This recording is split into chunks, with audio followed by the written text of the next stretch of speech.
Hi, everyone.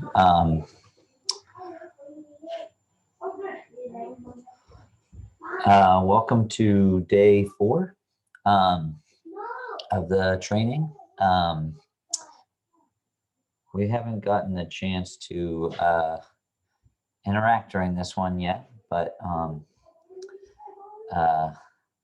hopefully that means everything's clear, and Gary's doing a great job leading it. So today I'm going to talk about do a quick review, and then we're going to get into adverse events and how to handle those, and then I think you'll have a lecture from Flora, some slides that she'll go over. So hopefully this is interactive. Hopefully Gary can pause the video as needed to have discussion. Heard that was going smoothly. So yeah, let's get into it. So by the end of today's training, hopefully you all know how to understand adverse events and disclosure procedures. And then be prepared for the transcription process, which Flora is going to go over. And then, just continue to get more comfortable with interviewing techniques. So get the same expectations, I'm sure at this point in the training, hopefully those are all clear, but if not, just a reminder of what our sort of expectations are. All right, let's get into a little review.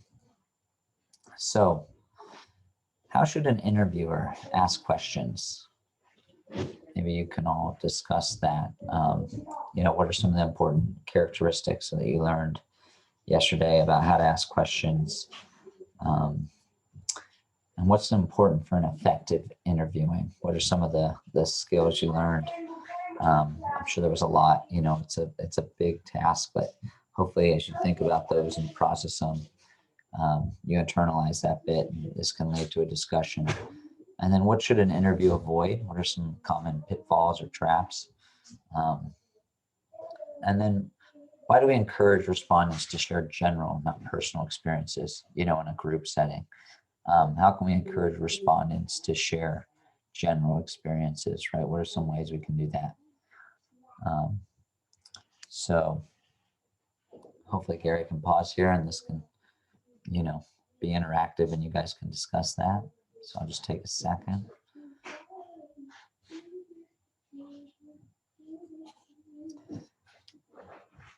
All right, so some of the things that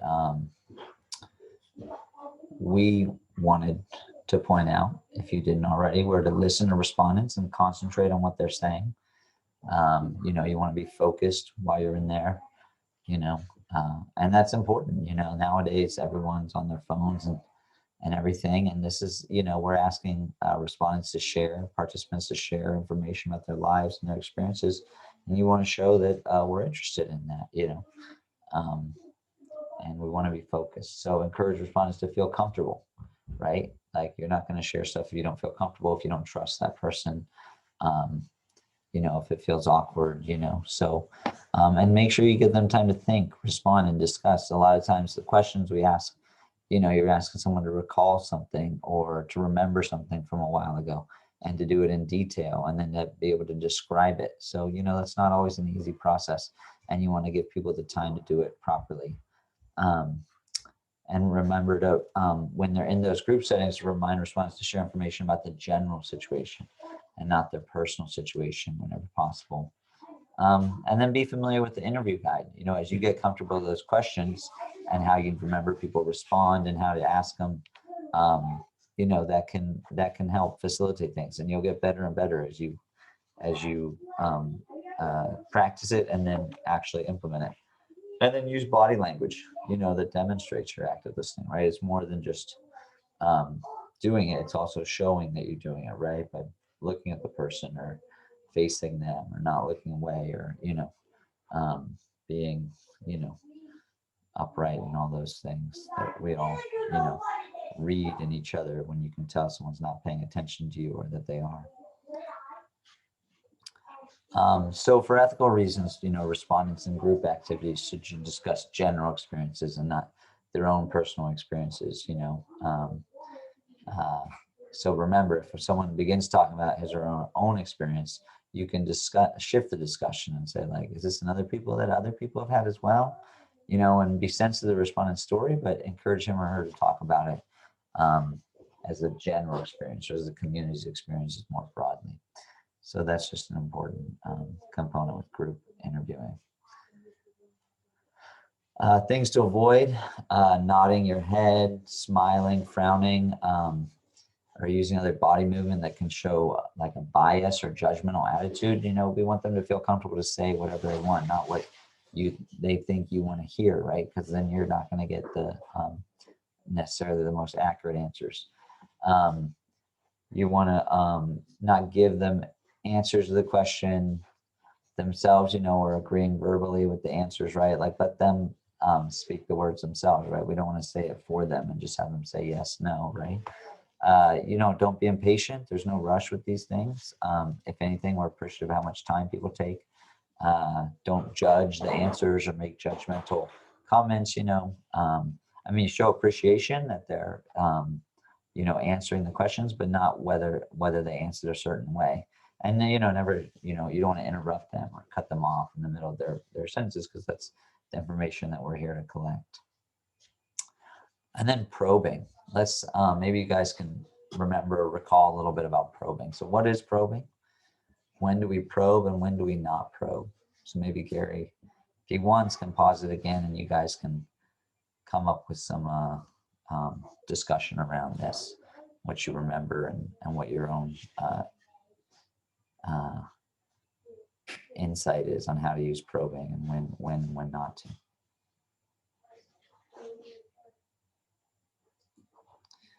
So probing is a way to encourage participants to say more and explain why or how to get as much information as possible, right? We probe often when like a participant would just provide a yes or no answer or a very short or vague or incomplete answer. It's a way to prompt them to get them to recall more or think more about it and provide more information, right? Especially when they reference that's something that's of interest for the research and we want to learn more about that, right? It seems like a pertinent experience or insight and we want them to expand on that.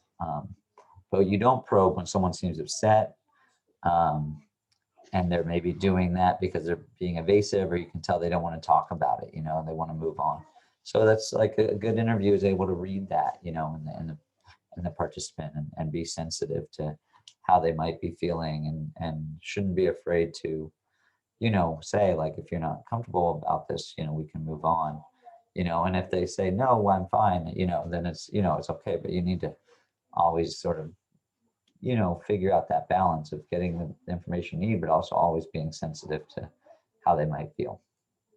And that sort of relates to adverse events, disclosures, and referral procedures, because then we're getting into what to do when when something negative happens as a result of the research, which we call an adverse event, or a disclosure of something that needs to be reported, and then how you should handle that. So an adverse event is, you know, in this case, you know, in this study and other studies, you know, where they administer medicines or actually provide a treatment, you know, there could be like negative, like side effects, you know, to like a vaccine or something. But in Journey of Life, the main adverse event might be like psychological distress from this interview, you know, from having to recall an unpleasant experience. A disclosure in this case would probably be something related to child abuse, maybe risky child labor, children doing work that they're not supposed to, or possibly gender-based violence. And then another incident might be a medical need or a psychosocial need, you know, and it's important to know that we can refer people to other resources if it's indicated that they would need that. And that's one of the things about being ethical is making sure that you're aware that, you know, those incidents could come up and knowing how to handle it so that you can address those needs or help them to address those needs. So let's have a little discussion. You ask the participant a question and the participant begins crying. You know, what do you do in that situation? So why don't maybe Gary can pause again and you can have a little discussion how would you think that you should handle that?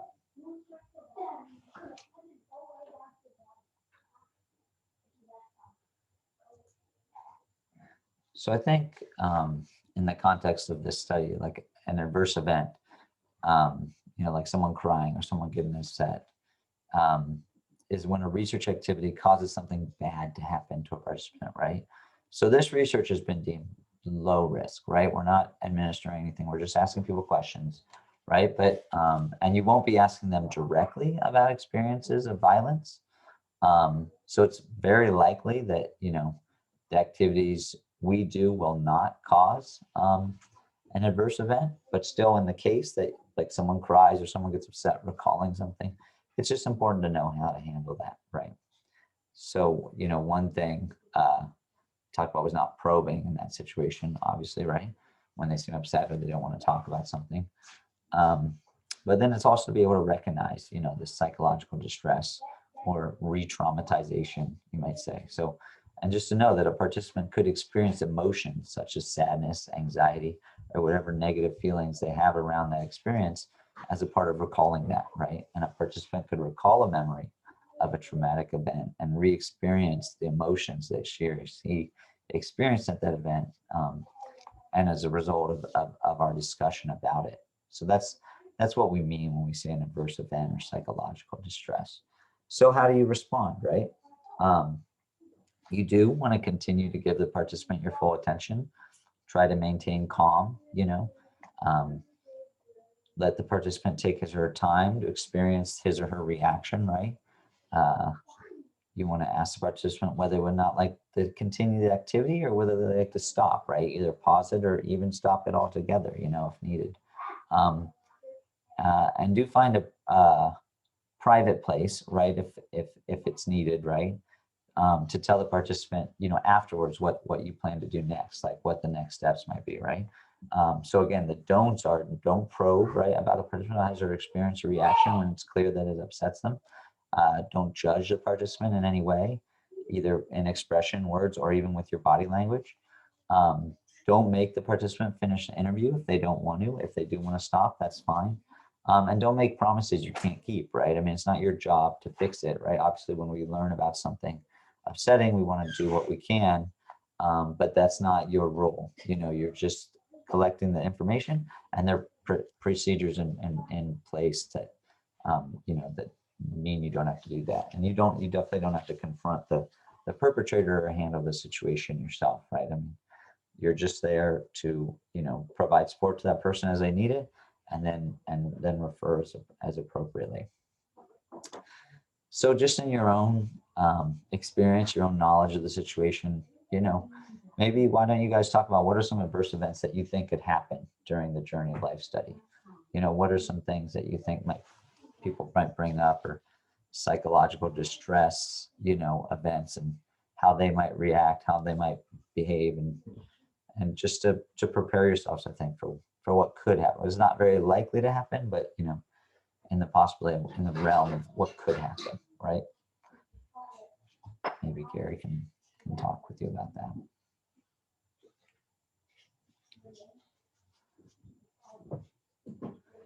So the other thing you might encounter when conducting these interviews are disclosures, right? So a disclosure is when a participant says that she or he has been or maybe in the future, a victim of or at risk of abuse or violence. A disclosure when something bad has happened to a participant, but it's not caused by the research activity, right? The adverse event is caused by you asking them questions about it, right? This is them disclosing something not related to the research activity, right? And it can be something that happened in the past, is currently happening, or will happen again, right? So here's an example of one. I don't feel safe at home. My mother has threatened to beat me if I don't do the chores, right? So that's something, she doesn't feel safe currently, he or she. And she's saying he or she, this will happen, right? So this would be a possible disclosure, right? So disclosures during the activity could include disclosures of risky child labor, right? When a person under 18 years does dangerous forms of work, that happens sometimes. Child abuse, when the direct actions or neglect of a parent or caretaker results in harm to a child or adolescent, right? And then there's also gender-based violence, and that's violence that's directed at an individual based on his or her biological sex or gender identity, right? It could be sexual exploitation, sexual abuse, psychological abuse, domestic violence, harmful traditional practices such as child marriage or female genital mutilation. Those all fall under that. So which of these is a disclosure, right? An adolescent boy discloses that he's being forced by his uncle to do dangerous work at a factory, right? That's the risky child labor one, right? An adolescent girl discloses that she's dating an adult man, right? That, a child shouldn't be dating an older man. Or if an adolescent boy discloses that he's being pressured to join a gang, right? A female caregiver discloses that her husband threatened to beat her, right? Or an adolescent girl discloses that she's in a forced marriage, right? These are all potential examples of disclosures, right? Some things that people might disclose to you. So a disclosure is the only time in the evaluation when you can breach confidentiality, right? Because the person could potentially be in danger and we need to ensure their safety, right? So normally in the rest of the research, we need to keep participants' names and what they say private, right? Completely confidential. However, there's a disclosure, you have a responsibility to report the disclosure to Mercy Corps so the participant can get help. And I'm sure Gary can go over with you what, the procedures are with Mercy Corps and all that. If that's even the case, it might not be. That information Gary will have and not me. So here's some actions about how to respond to disclosures, right? What to do and not do. So again, give the participant your full attention. Let the participant use his or her own words. You don't want to put words in their mouth. Do stay calm. As always, stay calm. And then, find a private place again if you can, so you can tell the participant what will happen next. And then Gary will go over with you what those are. I can pause after this slide. And again, don't probe, for the, additional details, especially if it's, clearly upsetting or, don't judge the participant. You're not there. Again, don't make promises you can't keep. You're not there to fix it, and don't, confront the perpetrator. That's not your role. All right. And maybe, this might be a good time for Gary to pause and sort of go over, what the process would be in the event of a disclosure, before I continue on.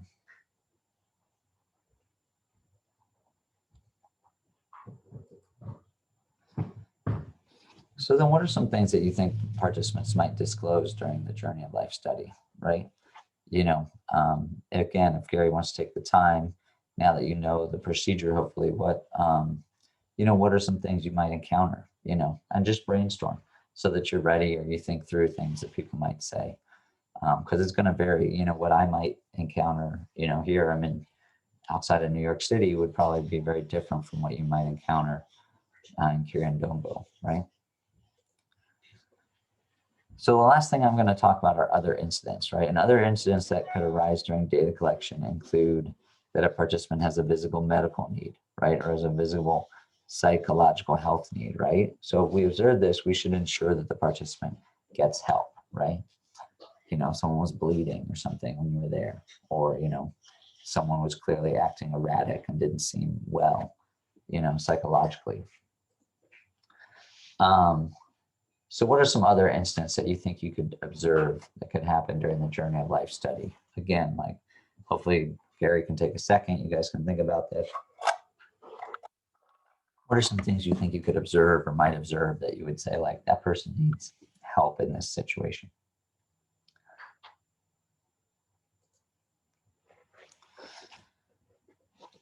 So disclosure, adverse event, or other incident, how to report and refer, right? And you probably already discussed this with Gary, but when you observe a possible event or disclosure or other incident during data collection activity, tell the participant privately that you will share their name with TPO, write down the participant's name and the event on the activity sheet. That's something that you'll be given as part of your materials, and then share the activity sheet with Gary or other TPO staff, right? And TPO will follow up the participant to ensure appropriate referral, right? And Gary can go into the details of this and answer any questions, right? So if there's an adverse event disclosure or other incident for a participant during a data collection activity, you have a responsibility to provide the participant a referral, right? So make sure you do this, right? And a referral is access to specialized services, which can help a participant. And referrals are one of the ways we can make this kind of research beneficial to participants, right? If they need something. So in our study, and in this study, there'll be 5 kinds of referrals. There'll be first aid psychosocial support, if the participant is distressed and might need immediate mental health response. Psychosocial services, if the participant needs in-depth mental health care. Medical services, if the participant has a medical health need. There are gender-based violence services, if the participant discloses violence based on their sex or gender. And then there's child protection services, if an adolescent discloses violence or abuse. And here's some examples, right? You're interviewing a female caregiver. She says that during her program, her friend's husband beat her friend for going to the program, right? So what kind of event is that? What should you do? And maybe Gary can lead a discussion on this. The second one, right? I'll read these, but Gary could also read them too and just skip over this. You're interviewing a male caregiver. You ask him if anything bad happened to him recently. He starts to cry, right? What kind of event is that? Right? What should you do there? And then lastly, you're doing an interview with a female caregiver. She is sick and coughing during the interview. What should you do there?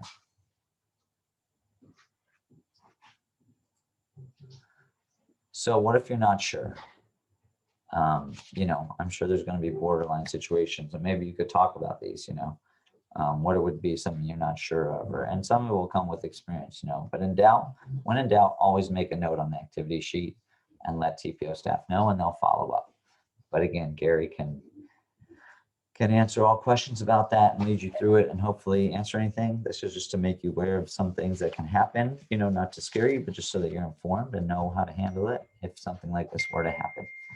And I'm actually getting texted by Flora now, so maybe that means I'm joining you, maybe not. But I'm going to end this recording and give it to Gary to show to you guys. All right.